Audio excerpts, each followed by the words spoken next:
You're listening to the newest episode of Life Equals Choices, Choices Equal Life, with your host, Kim Olver. Hi, this is Kim, and today I want to talk with you about what type of parent are you? If you're listening to a podcast on parenting, I'm pretty sure you already are a great parent because it means you realize you could get better at parenting. Why else would you listen to a podcast about parenting? We all have 24 hours, 1,440 minutes, 24,560 seconds in a day, and you're listening to a parenting. Your priorities are in a great place for your children. The people who will benefit the most from this information will never listen to it because they're convinced they're already an awesome parent. This may or may not be true, but I'm glad you're listening and hope you can pick up something that will help you be an even better mom or dad to your kids. I have worked with many parents who proclaim, I turned out pretty good, so I guess what my parents did worked. When I hear that, I'm reminded of my psychology class where we learned back in early times humans used to drill holes in people's heads when they had a headache to release the... We've figured out better ways to do it as the years have passed. We also used to send up smoke signals to communicate with our neighbors. Now we can call, text, email, instant message, or even meet for lunch. Of course, smoke signals are still an option, but the message may be lost amid the more modern ways of communicating. Your parents may have been the best parents in the world, and still there may be some additional things you can know, think about, or implement to give your kids even better than what you received. There are many times I wish I could go back, as I would change. I'm just happy most kids with reasonably good enough parents will grow up to be awesome. Kids are super resilient. That's the great news. If you think of parenting on a continuum, controlling to permissive, with great parenting in the middle. Great parents have to constantly balance the relationship and the love they have for their child with the responsibility to teach them how to grow up to be reasonably happy, responsible humans. Great parents must constantly balance their relationship and the love they have for their child with the responsibility they have to teach them to grow up to be reasonably happy and responsible human beings. It's the hardest job ever. Kids have no instruction manual and we get no training except for the parenting we got from our own parents. Our parents did their best. They absolutely did. But maybe you'd like to do better. But how? Let's talk about that continuum and how to know where you are on it. Most parents don't occupy one position on that continuum and never move. They are constantly adjusting based on three main factors. One is your strengths. If you've been listening to my earlier podcasts, then you should know about the basic needs of all humans: survival, connection, significance, freedom, and joy. Whatever your high need strengths are, lean you in a particular direction on that continuum. If you're high in connection, you're more likely leaning towards the permissive end of things. If you're high in significance, you'd lean more towards controlling. Freedom would lean you more towards permissive. Same thing with joy. Let's think about having a high need for survival. If you do, you're likely towards the controlling end of things because you're constantly concerned about your child's safety. When you have a high need for connection, you tend to lean towards the permissive side because you don't like conflict and you want to have a great relationship with your child. Is your high need, you also lean towards the permissive end. If significance is your high need, you probably lean towards the controlling end. It's important to you to be respected, to be in control. And children are one thing we're often not in control of, so that causes a significance person to tighten the reins. When you're high in freedom, you tend to lean towards the permissive end of things. Being a high freedom person, you don't like to bother with the details of parenting. You just want your child to pretty much take care of themselves so you can live your life and not have to worry about things. And if joy is the main thing that drives you, you also lean towards permissiveness because there's no joy in controlling others. The joy comes from experiencing wonderful things together. So you may try to be a friend to your child where you can do fun things together. So now you know the way you're programmed. You probably tend to lean in one direction or the other. I have two high need strengths, connection and freedom. Both lean me towards permissive parenting. But what if you're high in survival and joy, or connection and significance? In these cases, balanced because you have one need from each end, or you'll be a little crazy, bouncing from permissive to strict. Your children walk around in a minefield wondering which parent you're going to be today, good mommy or bad mommy, good daddy or bad daddy. When you know which direction your need strength profile has you leaning, then you basically have three choices. 1. You can operate in your strength and don't worry about the consequences. That's not so good because there are parenting consequences when you're at those opposite ends, and I'll share those with you in a little bit. 2, hope your parenting partner has the other strengths you are lacking so you can balance each other out.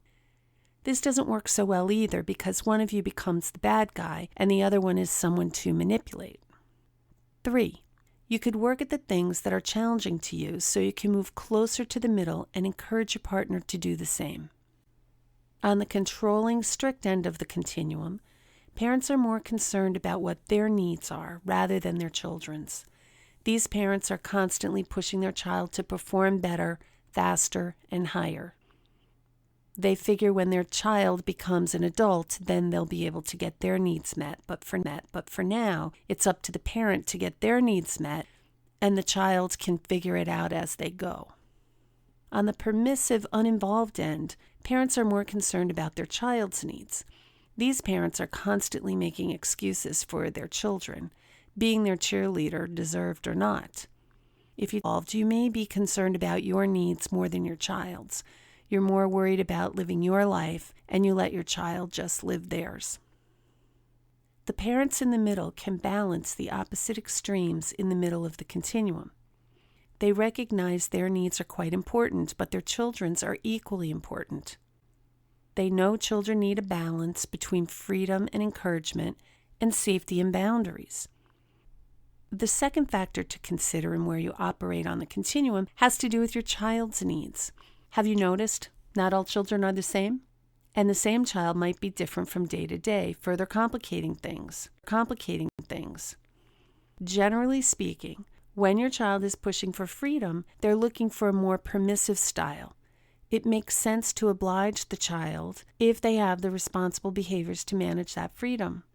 If they've been demonstrating a lack of responsibility, use the yes when. Yes, you can do that when you show me that you know how to handle the concerns I have around that particular thing. If your child is looking for connection, he's probably seeking out a more permissive parent. He wants more time with his friends. He's looking to be more like everyone else. He wants to fit in. Child struggling for significance, he or she does not want the dictator parent, but might prefer the more permissive one. A child looking for significance with a parent who's also looking for significance can end up butting heads a lot. There may be a lot of fighting going on in the house, but it's possible it could work if parent and child are aligned in the same area of significance. For example, if the child is looking to get better grades and the parent wants the child to get better grades, then they can support each other and help each other through that process. If your child is afraid and for survival, they would appreciate more of a strict parent. They're looking for boundaries. They want to know what's safe, and they're looking to their parent for taking the lead. When your child is looking for joy, he probably is craving more of the permissive style. He's looking for fun, relaxation, learning, and the parent who can be more relaxed and allow their child to explore will facilitate those kind of joy moments. I'm not talking about going all the way to the ends of the continuum. That's where bad parenting lives, but rather the edges of the range of good parenting in the middle. The variation to consider is what the task is. If you're talking about bedtime, that can probably work with the more permissive approach. But when you're talking about a curfew, you may want to be stricter about that. The idea is around the variable of safety. The more safety is involved, the more you will want to use this approach. When safety is not a consideration, it may be better to go with a more permissive approach. Working together with your parenting partner, if you have one, is preferable through this transition, so you can both be working to support each other rather than fighting one another. I find couples who get married and they're fairly close in their parenting styles. After having children, I see them drift further apart. People with different parenting styles either move together and unite in the middle, or they struggle by moving further away. The permissive person sees their partner being overly that out. The strict person sees their partner being more permissive, and then they become more strict to balance their partner out. Over time, you can see how you end up at total opposite ends of that continuum with no parenting happening in the middle. There are basically 4 ways people relate to one another. Parents don't have their own category because they mostly weave in and out of these 4 categories. The first one is friend to friend, and this includes healthy, intimate relationships. When you're in a friend to friend relationship, you're on equal footing. You like doing things together. You share some common interests, and when you're together, everything's great. And when you're not together, things are still great. You rarely think of trying to control your friend. If you did, you wouldn't have any. The reason healthy, intimate relationships are in this category as well is because there should be no external control going on in a healthy relationship. Partners are together by choice. They care about each other, and they want each person in the relationship to do the thing that they need to do to get their needs met. Of course, they'll help with that whenever they can. The only time you're in this relationship as a teacher is when you're teaching something to a person who wants to learn it, and they want to learn it from you. In this way, I think kindergarten and first grade teachers and many extracurricular teachers fall into this pattern. Kids usually want to learn what they're teaching. However, by the time kids get into 2nd, 3rd, 4th, 5th grade, some students have taken school out of their quality world and they're not really interested in learning what the teacher wants to teach. In this case, the teacher isn't actually teaching. They're in the 4th category. The 3rd category is counselor to client or helper to helpee. And the only time you're really a counselor is when someone is coming to you for help and they know that you have the answers and can likely help them. I was a counselor for many years by title, but I was seeing people who didn't want help. Certainly they didn't want help from me. I was talking to parents whose children were placed in foster care, and they thought life was great, except the courts and children and youth were in their way of being the parent that they wanted to be. I wasn't actually counseling. I was operating in the 4th category, which is manager to worker. It's called manager to worker because in the workplace, managers have an agenda. They're trying to get the worker to buy into that agenda so they can be on the same page and work together towards common goals, usually greater productivity.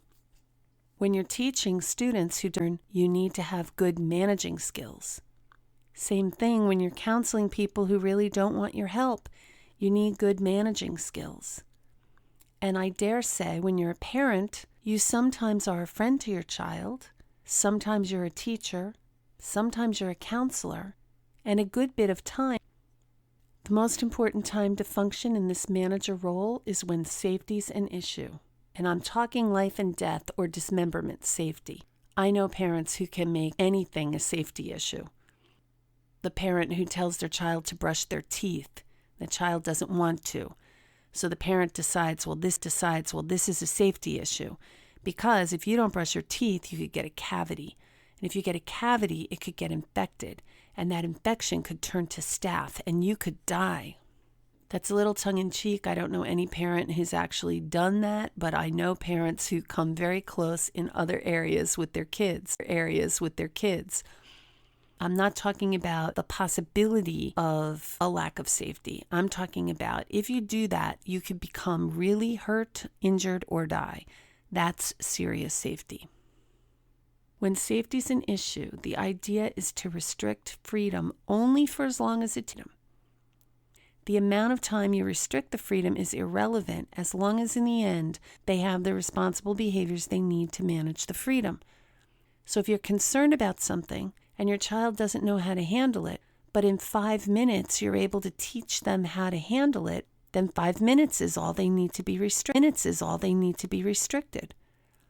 If it takes your child a week to come up with a reasonable plan to manage the pressure of going to a teenage party without adult supervision, then the answer is no, they can't go until they formulate that plan, and you as the parent are reasonably assured it's a plan they'll be able to follow through on. Then you can allow them the privilege. The best parents are the ones with great listening skills. They can understand where their children are coming from, but also have a lifetime of experience and knowledge where they see the potential obstacles and challenges in what their children want to do. My son Kyle once said to me, "You know the most important skill of being a good parent?" I said, "Tell me, Kyle, what is it?" And he said, "A good memory." I said, tell me more about that, because I wasn't really understanding what he meant. And he what it was like when he was a kid and how he used to think when he was the age that his children are, because he knows he didn't think at age 6 the same way he does now at age 34. I had to admit I thought he was onto something. So good parents listen and actually remember what it was like to think that way. The permissive, uninvolved parent mostly says yes. Go ahead and do what you want. They don't want any conflict with their child, and they want their child to like them. Or if they happen to be the parents who are too involved in their own lives to spend time parenting, they'll say yes just so they don't have to be bothered. Their child is pretty free to do whatever he or she wants. This is not great parenting because the child's safety is at risk. The dictator controlling parents are either concerned about keeping their child safe or they believe that if they allow their children the freedom other kids enjoy, something bad will happen. They think their control is the only thing standing between their child and certain doom. Finding your way to a range of parenting in the middle of this continuum won't have you being your child's best friend, nor will you be hated by them. You will be loved and respected when you show a concern for what they need and provide opportunities for them to get their needs met in a responsible way. You will also need to have some boundaries. Will they ever get mad at you? Of course they will, because sometimes you need to restrict their freedom until they learn the responsible behaviors to manage that freedom. This may be the way you've always parented, or it may represent uncharted territory for you. If you've been on the controlling, strict side, you need to listen more to your children to understand what they need while providing opportunities for them to get their needs met in a responsible way. Without that, your children will either be overly compliant or rebellious. Now, you might think overly compliant sounds great. If they're overly compliant to you, imagine that they'll be overly compliant with everyone. So when a friend behaviors to stand up for themselves, they're likely going to do what that friend wants them to, and I don't think that's what you really want. Other children with strict, controlling parents rebel. And when they rebel, they may do it in a way that you can see them, or they may try to do it behind your back. Either way, they're risking their own safety because they don't trust you to have their best interests at heart. If you've been on the permissive, uninvolved end, you need to pay more attention to what you need and stop catering to your child's every whim. You have needs too, and you need to negotiate with your child so you can get what you need while they also get what they need. Without that, your children will be acting out to get your attention or manipulating and taking advantage of your need for them to like you. Now that you know which end of the continuum you lean towards or spend the most time in, I hope you'll join me next week as I talk with you about differences so both you and your children can get what you need in responsible ways. Talk with you then. This has been another thought-provoking episode of Life Equals Choices, Choices Equal Life. To listen to past episodes, please visit our website at www.therelationshipcenter.biz/podcast and remember to subscribe.